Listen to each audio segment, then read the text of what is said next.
আসসালামু আলাইকুম, সবাই কেমন আছেন? আশা করি সবাই ভালো আছেন। আপনারা অনেকেই আমাদের আগের ভিডিওগুলোতে কমেন্ট করে বলছেন সবচেয়ে ছোট সাইজের একটি ড্রোন বানানোর জন্য। আজকের এই ভিডিওতে আমি আপনাদের দেখানোর চেষ্টা করব কিভাবে আপনারা খুবই ছোট সাইজের ড্রোন বানাবেন, এমনকি এই ড্রোন বানাতে আপনার সবচেয়ে কম খরচ লাগবে যত ড্রোন পৃথিবীতে রয়েছে। তো চলুন ভিডিওটি শুরু করা যাক। এই ভিডিওতে আমি আপনাদের যে পার্টসগুলো দেখাবো আপনারা চাইলে নিজেরাও কিনে বানাতে পারবেন।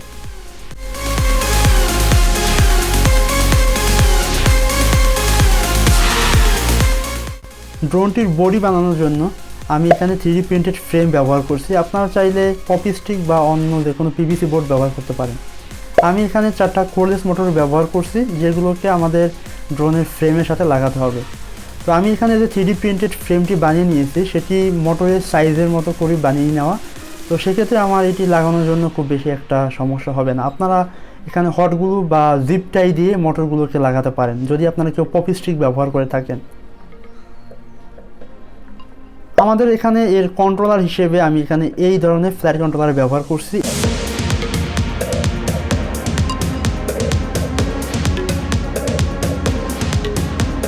আমি এখানে এই রিসিভারটিকে লাগানোর জন্য বোথ সাইডটি ব্যবহার করছি আমাদের ড্রোনের ফ্রেমের সাথে খুব সুন্দরভাবে যাতে লেগে যায়। আপনারা এখানে চাইলে হটগুলো ব্যবহার করতে পারেন, তবে বোথ সাইড টেপটা খুবই পারফেক্টলি ফ্রেমের সাথে লাগে এবং ফ্ল্যাট কন্ট্রোলারটি এখানে ভাইব্রেট করার কোনো সম্ভাবনা থাকে না। আমার এখানে 4টি মোটরকে সোল্ডারিং করে নিতে হবে আমাদের ফ্ল্যাট কন্ট্রোলারের সাথে। সো আমি এখানে সোল্ডারিং আয়রন ব্যবহার করছি। তো এখানে সবচেয়ে বড় প্রবলেম হলো এইটি সোল্ডারিং করা, কারণ এখানে মোটর কানেকশনগুলো খুবই ছোট। যারা এই ধরনের ড্রোন আগে বানিয়েছেন অনেকে আমাকে বলছেন যে এই ধরনের রিসিভার সোল্ডারিং করার ক্ষেত্রে খুবই প্যারাদায়ক একটা কাজ। সো খুবই সাবধানে আমাকে এটি সোল্ডারিং করে নিতে হবে। তো আমার এখানে এই যে তারগুলো দেখতে পেলেন কীভাবে এলোমেলো রয়েছে, এগুলোকে আমাকে সুন্দরভাবে ম্যানেজ করতে হবে। আমি এখানে জিপটাই ব্যবহার করছি। আপনারা চাইলে হটগুলো অথবা টেপ ব্যবহার করতে পারেন, তবে জিপটাইটা খুবই সুন্দরভাবে আমাদের তারগুলোকে আটকেই রাখে এবং দেখতেও সুন্দর লাগে। তো সেক্ষেত্রে আমি জিপটাই এখানে ব্যবহার করছি। তো আমাদের 4টি আর্মের ক্ষেত্রে ঠিক সেমভাবে জিপটাই লাগিয়ে নিতে হবে যাতে আমাদের তারগুলোকে সুন্দরভাবে আটকিয়ে নেওয়া যায়। তো আমাদের ড্রোনের মোটামুটি বেসিক কাজ কমপ্লিট। আমি এখানে 4 ব্লেড এর 4টা প্রপেলার ব্যবহার করছি।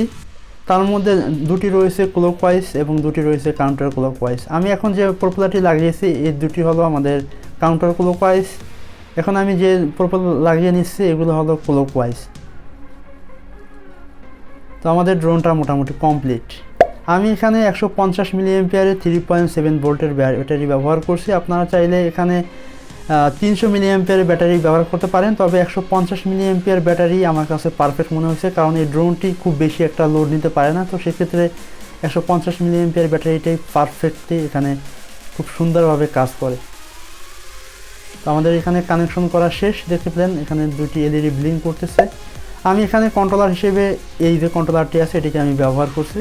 তো আপনারা চাইলে এগুলোকে অনলাইনে কিনতে পারবেন।